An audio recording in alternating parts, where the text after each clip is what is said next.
beautiful book about her first daughter she had.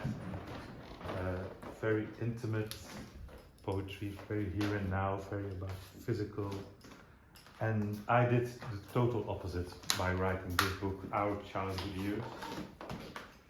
Because it started out when my first boy was around a month old, and my wife came sick and she had to stop breastfeeding. The first night that I was giving the bottle, and he was laying on my shoulder here and falling asleep again. And I was thinking, oh, what a beautiful, warm, intimate, here and now moment.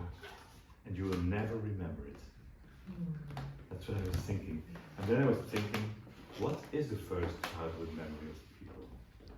And I started asking that. I asked it to 365 people. And I, just like you are filming it, I filmed it, and I typed it out, everything, all the words. And I made poetry out of it.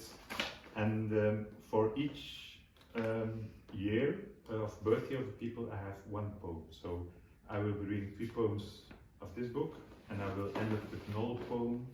I'll do them in English, so for me to help her. And as a finale, I have one more Dutch poem from the book to come. I'll start with 1956. The Smurfs watch Smurfs on Smurf watching Smurfs on the Smurf on which they watch Smurf on which Smurf who's watch Smurf on which Uncle Bob and Aunt Terry can't be seen. Come and see Smurfette. But Smurfette sits in a chair. Even before the day has begun, in a chair between 2 teddy Smurfs. Still undressed in a threadbare, soft fabric chair with wooden armrests, and she, before she's quite worn out, before the bleak of the outside world breaks through, hears, come and see Smurfette. And Brainy Smurf paces in front of the screen, because Papa Smurf this and Papa Smurf that, and if Gargamel had, but when Handy Smurf grumbles, because everything stays the same, and Grouchy Smurf, because it doesn't, they clip Brainy Smurf by his hat to a hook in the hallway and go play in the square. Toys aren't needed. They play Smurfs and Smurf squares from 1 to 10 and throw a pebble. Come and see Smurfette. And for Gargamel, it's yes and indeed being alone. No brother or sister, not really lonely, but alone. On rainy days, he tinkers Smurfs and trees behind which they can hide, and in which he builds ingenious traps.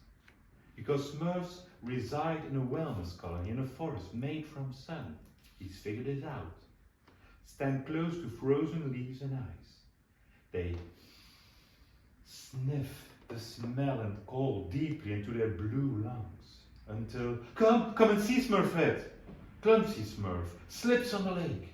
His bum swells up and hurts. They carry him quickly to Papa Smurf, who happens to be topping up his drinking beaker for the slugs in their bird cage.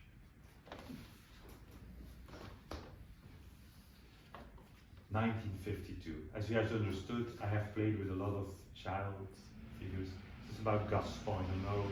It's a French Guus Vlaas in Dutch. I don't know if it exists in English. Okay. Doesn't matter. Gaston cuts out and tears whoever's been forgotten from the photographs, and more. Like the boy, who for his school detention had to retrieve the scarf he hadn't hidden, not him at least, opened the school gates and took off. Like the boy who rummaged through father's drawer, felt cogs and springs and hands vanished among the parts before father could squash his fingers. Like the boy who squashed his school dinners, he cuts him out too. And the boy who slapped Gaston's naked ass with his towel in the changing rooms has long since faded. And the boy who caught a cricket, he never made it to the spring. And the boy who wanted to saunter with a cap deep over his eyes, but stumbled 3 steps in and tore the only good pair of trousers his parents could afford. He too is far from home. And I, who felt the heat in the back of my pants, and the boy who traded his tonsils for a mouthful of ice cream, and the boy who spooned up rainwater by the chicken coop, we who once skipped about in the snow with Gaston, we see our traces erased. Snip, snip, snip.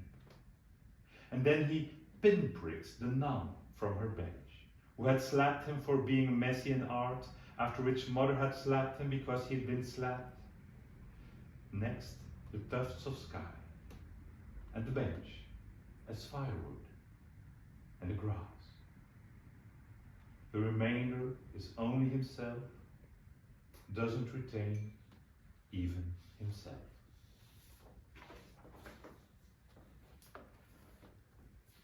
I was able to go back to 1911. I spoke to a person who was at that moment 103 going 104.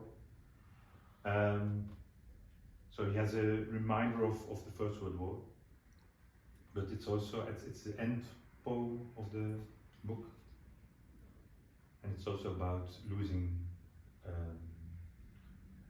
story tales from the past.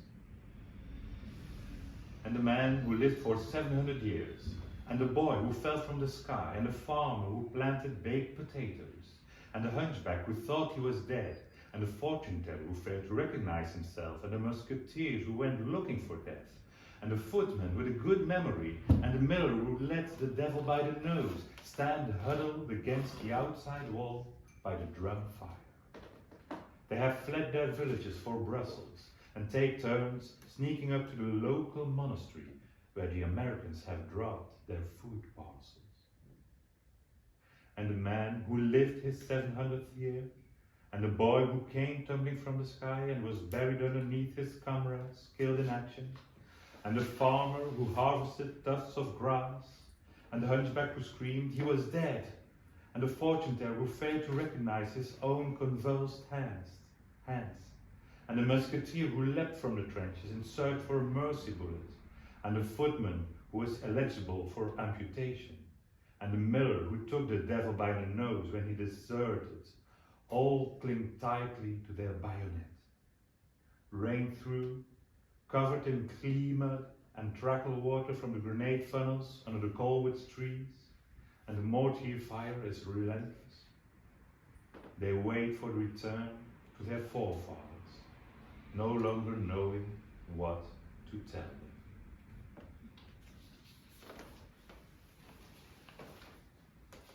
Coda.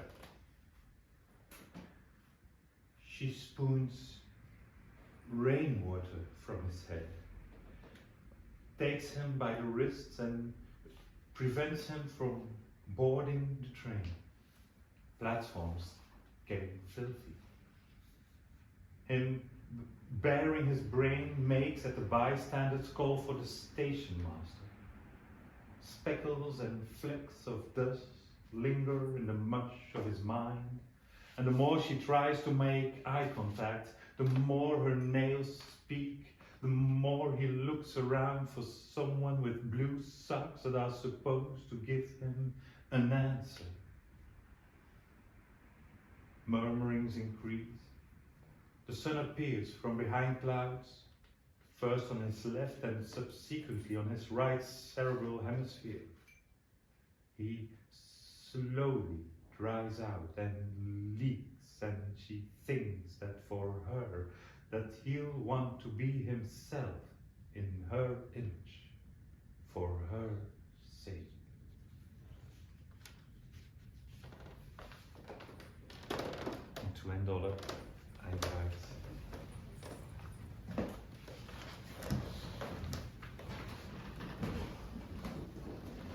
If you would like to stand.